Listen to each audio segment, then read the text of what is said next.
Oke, assalamualaikum warahmatullahi wabarakatuh. Halo, selamat pagi kalian. Apa kabar kalian hari ini? Semoga selalu dalam keadaan yang terbaik. Ibu doakan kalian semuanya sehat-sehat terus di rumah ya. Ini tampilannya masih hitam ya. Jadi ibu mau minta maaf dulu sebelumnya karena ini ibu bikinnya juga mendadak. Materinya udah ada sejak lama, ibu udah rencanakan, tapi ibu baru ngeh kalau itu besok gitu ibu harus sampaikan. Nah, jadi kita akan memulai semester baru ini dengan materi infografis ya. Nanti ibu bakal share juga PowerPoint-nya. Ini ibu video untuk ya ibu terangkan sendiri gitu. Oke, ibu ini recording screen, jadi nanti videonya akan terpause gitu, jadi seolah-olah kalian yang langsung nonton videonya gitu ya. Oke, ibu mulai ya. Nah, kita akan mengenal lebih dekat tentang infografis. Apa itu infografis? Infografis berasal dari kata infografik dalam bahasa Inggris yang merupakan singkatan dari information graphics. Adalah bentuk visualisasi data yang menyampaikan informasi kompleks pada pembaca agar dapat dipahami dengan lebih mudah dan cepat. Nah, jadi seperti yang sudah dibacakan barusan, intinya adalah ada informasi dan ada grafik ya, ada grafis. Nah, infografis itu intinya adalah visual learning. Jadi pembelajaran melalui visual atau informasi melalui visual. Jadi ketika ada informasi dan ada desain, itu dia akan membuat suatu informasi yang disajikan secara visual. Oke. Nah, kenapa sih harus infografis, kenapa nggak yang lain gitu kan? Nah, peneliti mengatakan bahwa menyampaikan informasi secara visual memiliki banyak keuntungan dibandingkan dengan hanya teks saja, karena manusia ternyata jauh lebih cepat menangkap informasi yang disampaikan. Salah satu alasannya adalah informasi yang ditangkap secara visual akan diproses sekaligus oleh otak. Berbeda dengan informasi yang disampaikan via teks, di mana informasi akan diproses secara linear atau dari awal kalimat hingga kalimat yang terakhir. Nah, ini contoh informasi yang disampaikan melalui teks. Jadi kalian mau gak mau harus baca dari awal paragraf sampai akhir paragraf. Semuanya dibaca, semuanya hanya teks.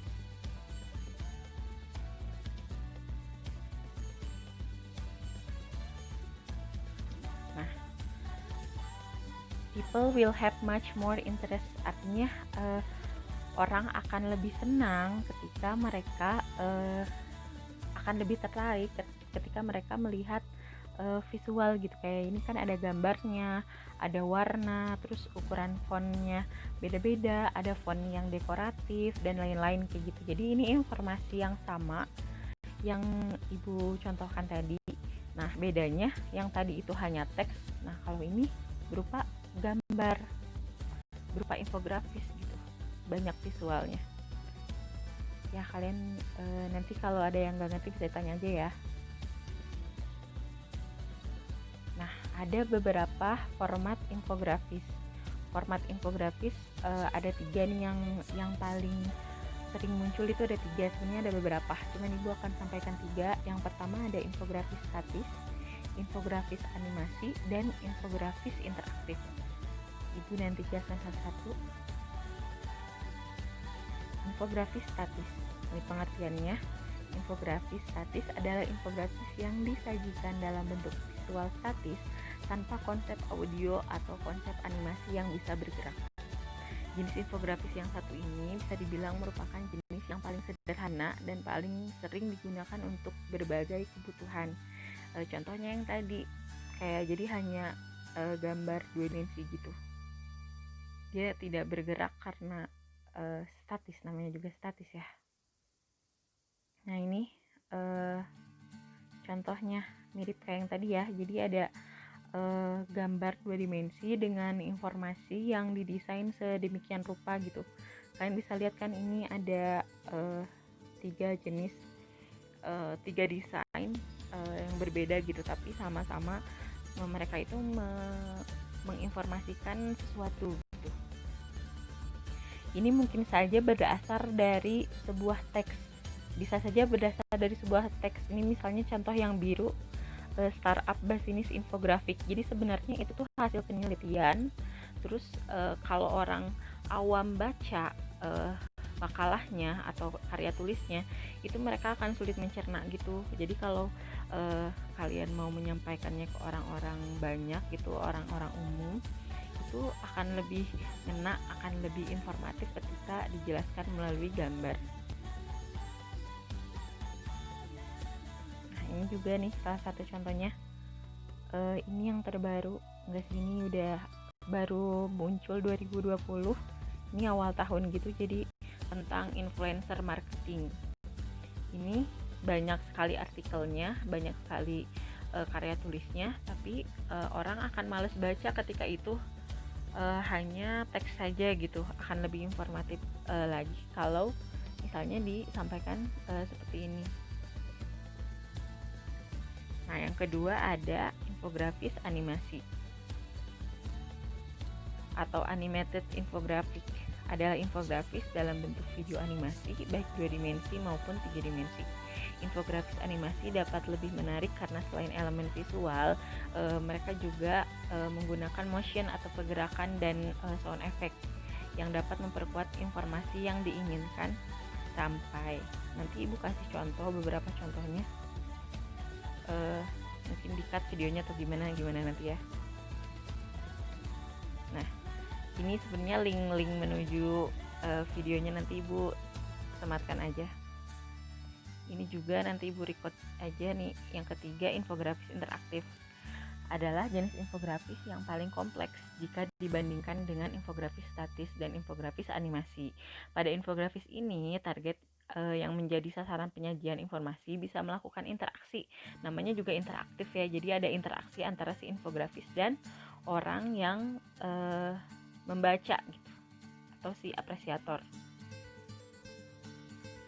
Nah, jadi kalian jangan kaget ya kalau tiba-tiba ada video Ibu muncul di tengah-tengah presentasi gitu. Jadi ini bentuk rasa kangen Ibu belajar, ketemu kalian tatap muka gitu.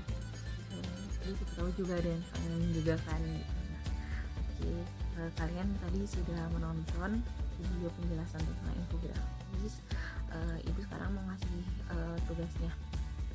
Jadi nanti kalian cari 9 jenis infografis. Kalian catat tuh di buku catatan kalian 9 jenis tersebut gitu ya. Itu gampang banget di Google, kalian cari pasti langsung ketemu gitu, nggak susah. Nah yang susahnya itu tetap ngasih yang susah. Kalian pilih 2 terbaik yang menurut kalian itu sangat bermanfaat, terus kira-kira kalian tuh kayaknya bisa bikin kayak gitu. Pilih 2 jenis infografis yang setelah kalian baca penjelasannya tuh kalian pengen bikin gitu, atau tertarik, minimal tertarik ya. Kalian bikin tuh, kalian pilih tuh 2, udah gitu kalian jelasin yang kalian suka itu melalui video kayak gini, biar kalian bisa menjelaskan ulang kayak gitu. Misalnya kalian memilih infografis CV sama infografis statistik. Kenapa kalian memilih CV? Kalian jelasin tuh, saya memilih infografis CV karena CV itu nanti sangat berguna setelah saya lulus SMA, SMK. Terus kalau saya melamar kerja, saya menggunakan infografis CV supaya lebih menarik kayak gitu misalnya. Setelah nonton video ini, kalau ada yang mau ditanyakan silahkan diskusikan di grup, oke?